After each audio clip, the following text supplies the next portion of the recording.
Meus amados irmãos, eu vos saúdo com a doce e gloriosa paz do Senhor. Glória ao Senhor por esta oportunidade a mais que Ele tem nos concedido, por estarmos vivos e esperançosos na sua volta. Voltamos ao nosso encontro para estudarmos, nesse terceiro trimestre, a nossa escola bíblica dominical, cujo tema é a Igreja de Cristo e o Império do Mal. Como viver neste mundo dominado pelo espírito da Babilônia? Esse trimestre é comentado pelo pastor Douglas Batista, que é o presidente da Assembleia de Deus de Brasília. E nós louvamos a Deus pela sua presença, pela sua ajuda, pela sua cooperação, por estar sempre assistindo aos nossos vídeos, comentando e também compartilhando com os seus amigos. Espero contar com a participação dos, principalmente, superintendentes da Escola Bíblica Dominical e professores da nossa Escola Bíblica Dominical. E os nossos alunos, eu os aconselho, vá à escola, procure uma igreja mais próxima e vá aprender a palavra de Deus. Nos últimos dias, nós estamos muito mais carentes do que antes de estarmos firmes na palavra para não sermos abalados, para não sermos dominados pelo espírito da Babilônia. Você pode pegar a sua Bíblia e nos acompanhar lendo a leitura bíblica em classe, que está na primeira carta de Paulo aos Tessalonicenses, capítulo 2, versículos 1 ao 12. Esta é a lição de número 11, cujo tema é Cultivando a Convicção Cristã. Cultivando a convicção cristã. O textual diz: porque a nossa exortação não foi com engano, nem com imundícia, nem com fraudulência. 1 Tessalonicenses, capítulo 2, versículo 3. Verdade prática. O cultivo da convicção cristã é imperioso para a prática e a defesa da fé em tempo de adversidades. Como eu disse, a leitura bíblica em classe está na primeira carta de Paulo aos Tessalonicenses, capítulo 2, versículos 1 a 12. Você pode, ao assistir aos vídeos ou ao vídeo, acompanhar com a sua Bíblia aberta para melhor entendimento. Meus queridos irmãos, diante das incertezas dos últimos dias,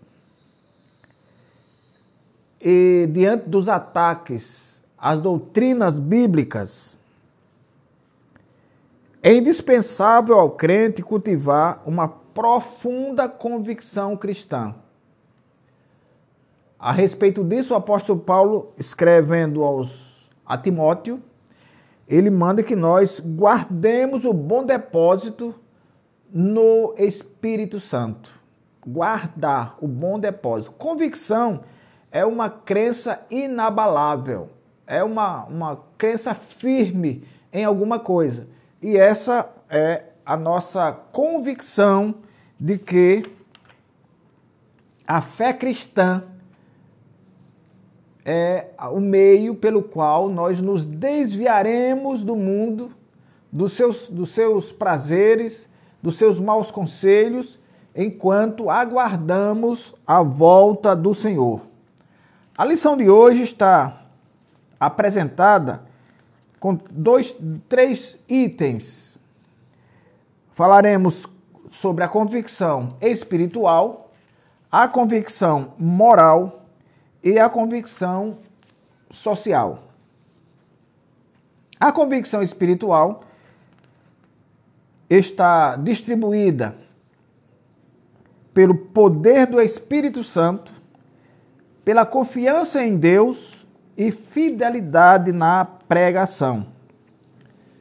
Meus amados irmãos, por orientação divina, o Evangelho ao sair dali da Palestina, de Israel, foi primeiramente pregado na Europa. Deus dirigiu o apóstolo Paulo para pregar o evangelho na Europa, primeiramente em Filipos, onde ele plantou a primeira igreja em terras europeias, e segundo, em Tessalônica.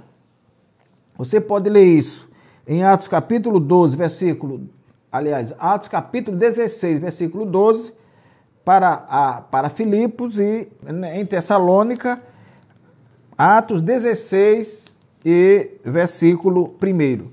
Lembrar do evangelho em Filipe é fácil, porque nós nos lembramos da vez em que Paulo fora espancado lá em Filipos, ele juntamente com Barnabé, aliás, com Silas, e a Bíblia diz que ele foi surrado, os dois foram surrados, foram presos, tiveram seus pés presos ao tronco, mas a Bíblia diz que de madrugada, em vez de eles estarem murmurando, em vez de estarem falando mal das autoridades que os prenderam, eles estavam adorando a Deus. E essa adoração, a Bíblia diz que despertou o carcereiro.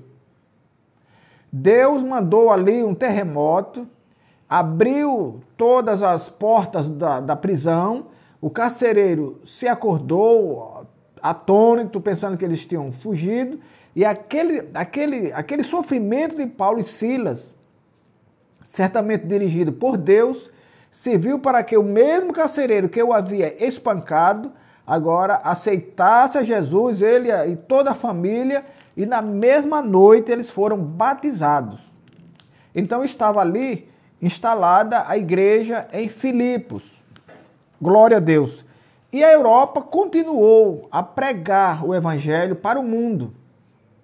Nós sabemos que até aqui no Brasil, os nossos pioneiros eram europeus. Então a Europa espalhou-se pelo mundo, levando o evangelho. Infelizmente, a Europa de hoje é totalmente diferente daquela Europa.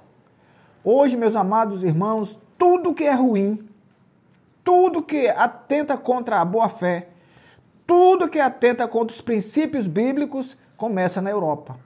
A Europa que evangelizou o mundo, agora está dando os maiores maus exemplos para o mundo.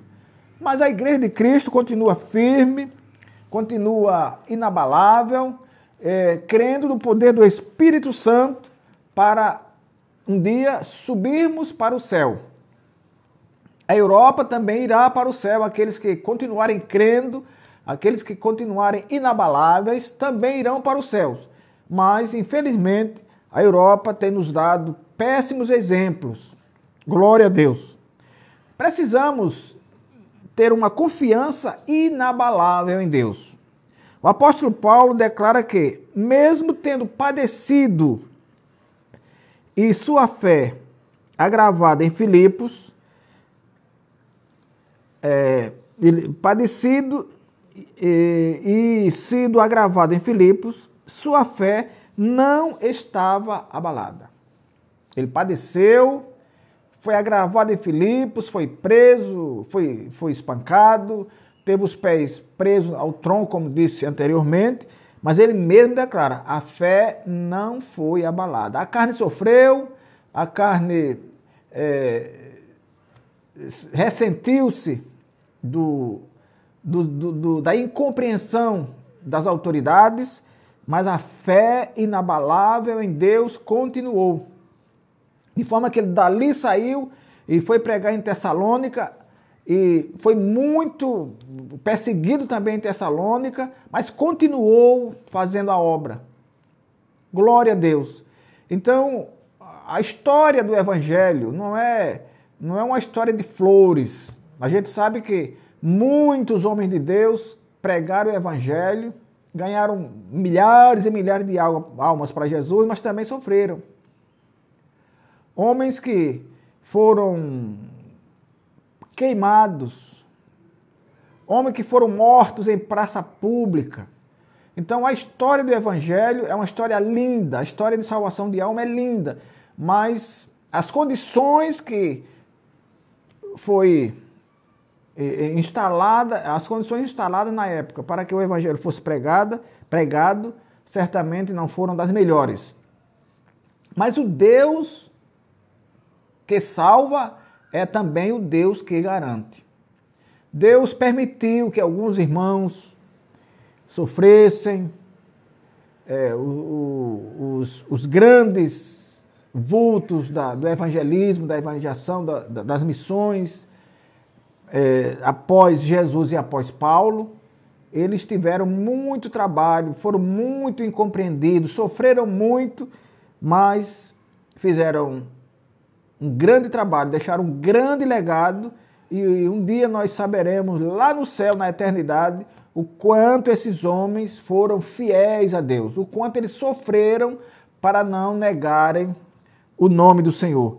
Tudo isso é confiança, é uma convicção inabalável, uma crença firme no Deus que nos prometeu levar-nos para o céu. Também nós temos que crer no que pregamos. Infelizmente, meus amados irmãos, nos dias de hoje, nós tristes assistimos pessoas que pregam quase que sem responsabilidade alguma. Pessoas que têm determinados discursos que, apesar de bem colocados, não têm a menor unção. É o que nós chamamos do evangelho líquido. Aquele evangelho que não tem... um evangelho sem cruz, uma redenção sem Cristo, uma mensagem sem unção alguma. Apenas discursos e discursos e mais discursos, gritos e muitas vezes mentiras pelo meio também. Essas pessoas certamente nem creem no que pregam. Porque elas sabem que estão pregando extra-bíblia, estão pregando mentiras, estão ali inventando testemunhos. Mas, meus amados irmãos, diante de Deus ninguém se justificará. As pessoas inventam, as pessoas manipulam, mas diante de Deus ninguém se justificará. A menos que tenha os seus pecados perdoados para que o próprio Deus o justifique. Mas ninguém se justificará diante de Deus. E esse dia está próximo. Glória ao Senhor. O apóstolo dos gentios assegura que o evangelho anunciado em Tessalônica não foi com engano, nem com imundícia, nem com fraudulência. Mostra que a doutrina cristã não procede de fábulas inventadas, condutas imorais ou de artifícios para seduzir as pessoas a crerem em mentiras. É isso que eu acabei de falar. Discursos bem elaborados, discursos com início, meio e fim. Mas tanto no início, quanto no meio, quanto no fim, são recheados de mentiras, de meias verdades. Aliás, meia verdade é mentira mesmo. Recheado de coisas que não estão na Bíblia, de engano, de fraudes. Olha o que o apóstolo Pedro diz na sua segunda carta, no capítulo 1, versículo 16. Olha o que ele diz. Porque não vos fizemos saber a virtude e a vinda de nosso Senhor Jesus Cristo, seguindo fábulas artificialmente compostas. Mas nós mesmos vimos a sua majestade. Pedro está dizendo que não anunciou o evangelho seguindo fábulas artificialmente compostas. Pessoas que inventam histórias delas próprias para enganar as outras, para fazer com que as pessoas creiam não no evangelho, mas nas mentiras que eles inventam. E isso faz parte de um sistema que se instala nos últimos anos, nos últimos tempos, que é o espírito da Babilônia, que nada menos é do que o esforço de uma sociedade caída, incrédula, para forçar, para querer empurrar os seus valores, se é que pode se chamar de valores, nas outras pessoas. As mentiras estão por aí. As invenções, as fraudes, como diz Pedro, os artifícios para enganar. Glória ao Senhor. Retidão nas ações. A convicção opera a transformação moral na vida do crente salvo. O apóstolo Paulo diz que aquele que está em Cristo é uma nova criatura. As coisas velhas já passaram. É aquela pessoa que se mentia, não mente mais. Se furtava, não furta mais. Se era uma pessoa ébria, já não o é mais. É uma pessoa mudada, uma pessoa transformada, uma nova criatura. Ela passa a ser reta, ela passa a viver segundo a palavra de Deus e não segundo o curso desse mundo, segundo os conselhos dos ímpios. Ela não se satisfaz no conselho dos ímpios. Isso é uma convicção moral. Ela sabe que tem um testemunho a dar, que tem uma vida a dar, que tem um exemplo a dar. E o apóstolo Pedro, salvo engano, diz que nós devemos ser o exemplo dos fiéis. As pessoas têm que olhar para nós, as pessoas fiéis têm que olhar para nós e nos ver também fiéis. Nos ver alguém que passa fidelidade, alguém que passa tranquilidade. Glória a Deus. Deixar o furto e ser honesto. Isso é retidão nas ações. Não pronunciar palavras torpes e dizer apenas o que edifica. Não pronunciar palavras torpes, palavras que não edificam, mas dizê-las apenas quando servirão para edificar a vida de alguém. Nesse aspecto, o apóstolo Paulo reivindica a retidão das próprias ações ao afirmar: nunca usamos de palavras lisonjeiras, nem houve um pretexto de avareza. Olha uma coisa que denuncia a retidão moral de muita gente. É o espírito da avareza. O espírito do ganha-ganha. Quanto mais ganha, mais quer. E a Bíblia diz que quem ama o dinheiro nunca se fartará do dinheiro. Então, é como o ladrão. Quanto mais rouba, mais quer dinheiro. Infelizmente, com tremor eu digo, não estou criticando ninguém, mas com tremor eu digo, há muitas denominações, há muitos homens ditos, homens de Deus, que são verdadeiros avarentos. Eles estão ligados apenas aqui. O céu para ele é um detalhe. Eles querem aqui, eles querem a riqueza aqui. Então isso foge à convicção moral. Isso foge ao modelo do homem que Deus quer que nós sejamos. O homem e a mulher que Deus quer que nós sejamos. Irrepreensíveis. Onde alguém que olha não vê defeito vai ver, mas que seja irrepreensível, seja alguém que se esforça para servir a Deus, se esforça para ser diferente do mundo, enquanto tem muitos que estão se esforçando para serem diferentes da igreja, dos crentes, dos lavados e remidos. Glória ao Senhor. Logo, a conduta de retidão é uma virtude do crente regenerado.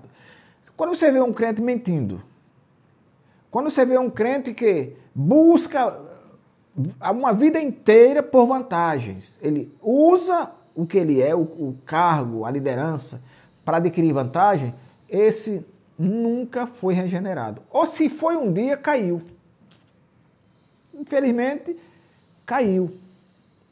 Porque a virtude da retidão só se encontra em alguém regenerado. É alguém que foi gerado de novo. Alguém que tinha sido degenerado e foi regenerado. Ele voltou ao estado original. Se ele não voltou ao estado original, ele é uma pessoa que estará sempre trazendo dúvidas no seu modelo de vida. Ele tem que ter uma reputação ilibada. Considera-se portadora de reputação ilibada a pessoa de reconhecida idoneidade moral. Pessoas que se preocupam com a retidão. Pessoas que se preocupam com um caráter retilíneo, um caráter irrepreensível. Pessoa que se preocupa com um viver cristão, sem dar maus exemplos. Pessoas que se preocupam em ser verdadeiros crentes que aguardam a volta do Senhor. Essas têm reputação ilibada. A pessoa olha e vê nela geralmente, ou realmente, pessoas diferentes. E eu não estou falando aqui de pessoas que da roupa, se é comprida, se é curta, do cabelo, se é grande ou se é pequeno, não. Eu estou falando de ações, de caráter, de vida. Glória a Deus. Vida irrepreensível. O adjetivo irrepreensível denota uma conduta que não pode ser censurada. Ser irrepreensível é uma pessoa que tem um caráter que, se for tratado com clareza, com justiça, essa pessoa não pode ser censurada, porque ela tem uma vida irrepreensível. Ela vive de acordo com os ditames da palavra de Deus. Quem vive de acordo com a palavra de Deus, quem vive de acordo com os valores morais da Bíblia Sagrada, essa é uma pessoa irrepreensível. E é algo que nós devemos cultivar. E a pessoa, alguém olhar para um cristão assim e dizer, não, eu não quero, se eu for ser crente um dia, eu não quero ser crente igual a fulano. Eu quero ser crente diferente de fulano. Essa é uma pessoa que indiretamente está sendo repreendida. Ela está sendo reprovada. E a Bíblia diz que nós que ostentamos uma fé, nós que queremos um dia subir para o céu, nós devemos ter testemunhos dos que estão dentro da igreja e dos que estão fora da igreja. Glória a Deus. A convicção social. Bem-estar comum. O bem-estar comum alcança o homem em suas necessidades físicas e espirituais. Não por acaso, a Bíblia fornece instruções para o bem-estar espiritual e social dos seres humanos. O papel da igreja é o de proclamar o evangelho e aliviar o sofrimento, promovendo o bem-estar social entre os irmãos. Abacuque registra que os problemas sociais de sua época resultavam do pecado, tais como inversão de valores, violência e injustiças. Hoje nós vemos, meus amados irmãos, nós com muita tristeza, nós vemos a inversão violenta dos valores morais. A inversão violenta à convicção social. Nós vemos uma sociedade torta, uma sociedade morna, uma sociedade sem confiabilidade. Hoje nós vemos o mundo assim. O corrupto está levando vantagem. E quem o combate está sendo injustiçado. está sendo perseguido. Glória a Deus. Mas isso não tem muito do que a gente ficar preocupado, não. Esse é exatamente o espírito da Babilônia. É o espírito da Babilônia que diz que a menina não nasce menina, mesmo sabendo que a menina nasce com uma genitália feminina. Esse é o espírito da Babilônia, é coisa do diabo mesmo, é coisa do inferno. Ora, a menina nasce com uma genitália feminina, está lá no corpo dela, isso é biológico, mas o espírito da Babilônia quer impor na mente de alguém, na sociedade, adoecer a sociedade, dizendo que não, a menina não nasce menina. E esses valores morais e sociais estão sendo degenerados cada dia mais. E o próprio Jesus já disse que se não abreviasse esses dias, nenhuma alma se salvaria. Que a coisa está apertando tanto que Deus, pela sua graça e misericórdia, vai abreviar os dias para salvar a muitos. Senão todos se perderão nessa tortuosidade da sociedade. Não estou falando do Brasil, não. É uma coisa global. É o globalismo mesmo. Assim, o mal social tem origem no pecado. Ciente disso, o apóstolo Paulo escreve: quiséramos comunicar-vos não somente o evangelho de Deus, mas ainda as nossas próprias almas. Esse sentimento é comparado ao cuidado de uma mãe que se preocupa e protege os filhos. Esse sentimento de que a sociedade, de que a convicção social tem que estar para cima, nós temos que ter cuidado para não ver que a nossa sociedade se degenere com tanta rapidez como está sendo feito. Essa proteção é comparada à proteção que uma galinha dá aos seus pintos. Jesus, quando estava falando da Babilônia, de Jerusalém, Jerusalém, Jerusalém, terra que matas os profetas, quisera eu proteger como a galinha protege os seus pintinhos. Quer dizer, Jerusalém, que era o berço da religião, estava sendo repreendida por Jesus porque estava entrando por um caminho que não era o caminho desejado, não era o caminho que leva o homem para o céu, não era um caminho que continua, que alguém continua sendo irrepreensível. A dedicação altruísta. O apóstolo se dedicou com profundo altruísmo na pregação do evangelho. Apesar do direito inerente ao seu apostolado, ele decidiu nada receber, ainda que podíamos, como apóstolo de Cristo, servos pesados. Isto é, o altruísmo é aquela pessoa que pensa nos outros. Paulo estava vendo a pobreza ali da região, das igrejas da região, então ele preferiu não receber coisa alguma, apesar de que a Bíblia garante que o obreiro viva da obra, que digno é o obreiro do seu salário, mas ele não quis receber porque ele sabia que a igreja era pobre e que ele deveria trabalhar, ele poderia trabalhar, ele tinha saúde, ele tinha uma profissão, não era preguiçoso, porque o preguiçoso é algo torto. Deus não tem compromisso com preguiçosos.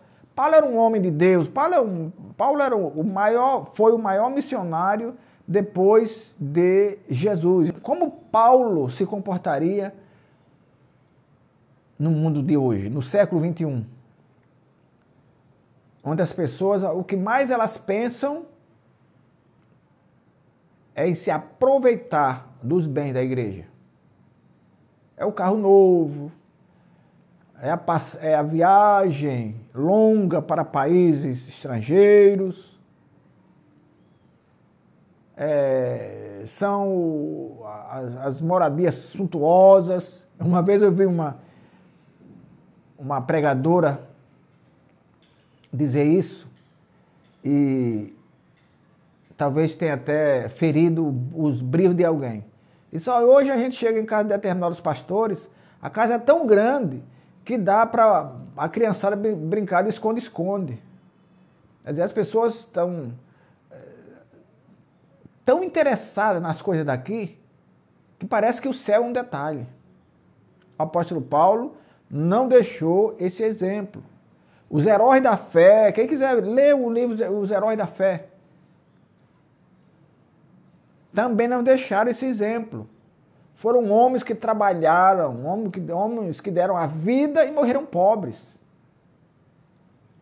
E estão no paraíso aguardando o arrebatamento. Irão da mesma forma, aliás, não sei se os interessados vão não. Os interesseiros, aqueles que estão mais interessados nas coisas daqui do que nas coisas do céu. Mas a Bíblia diz que nada aqui se compara com aquilo que está preparado para nós no céu. Paulo era um verdadeiro homem de Deus, um homem altruísta. Um homem que o único objetivo dele era ganhar almas, era pregar o evangelho, era tirar uma boa parte de pessoas do pecado, do engano. Glória a Deus. Assim ele explica que não usou dessa justa prerrogativa porque conhecia a extrema pobreza da igreja do seu tempo, que suportou as restrições financeiras para não criar obstáculos ao evangelho e que fez tudo para ganhar o maior número possível de almas. É só alguém ler as cartas de Paulo, e eu até recomendo um livro que eu estou lendo agora, As Cartas Paulinas, um excelente livro para você ver o quanto Paulo trabalhou, o quanto ele se afadigou, mas ele não demonstrou interesse nas coisas daqui, a não ser nas almas. Ele disse que se gastava e se gastaria mais para que ganhasse as almas para o Senhor. Nesse sentido, aprendemos que o amor sacrificial e o trabalho voluntário e desprendido são essenciais para o crescimento do reino e devem fazer parte de uma profunda convicção cristã como contraponto claro ao espírito da Babilônia, que é o oposto do altruísmo cristão. Meus amados, Paulo foi submetido a uma série de provações durante o seu ministério. Não obstante, ele nos deixou exemplo de intensa convicção de nossa eleição em Cristo, destacam-se sua convicção espiritual, resultante do poder do Espírito. Paulo sofreu todas as agruras que você pense. Mas ele dizia, a palavra de Deus não está presa. E depois de que ele estava já velho, preso, ele diz, eu combati o bom combate. Ele chamava de bom combate as surras que ele tomou em Listra, as perseguições em Tessalônica, a prisão em Filipos, os naufrágios, a viagem perturbadora de Jerusalém à Itália para se apresentar a César. Tudo isso ele chamou de bom combate. Combati o bom combate, acabei a carreira e guardei a fé. Dizia ele, desde já aguardo a coroa, a qual o justo juiz me dará naquele dia. E não só a mim, mas a tantos quantos aguardam a sua vinda. Combatamos o bom combate, para que possamos arrebatar do inferno, da Babilônia, muitos que lá estão enganados. Que o Senhor nos abençoe e nos guarde e até o nosso próximo encontro. Inclinai os vossos ouvidos e vinde a mim, ouvi e a vossa alma viverá.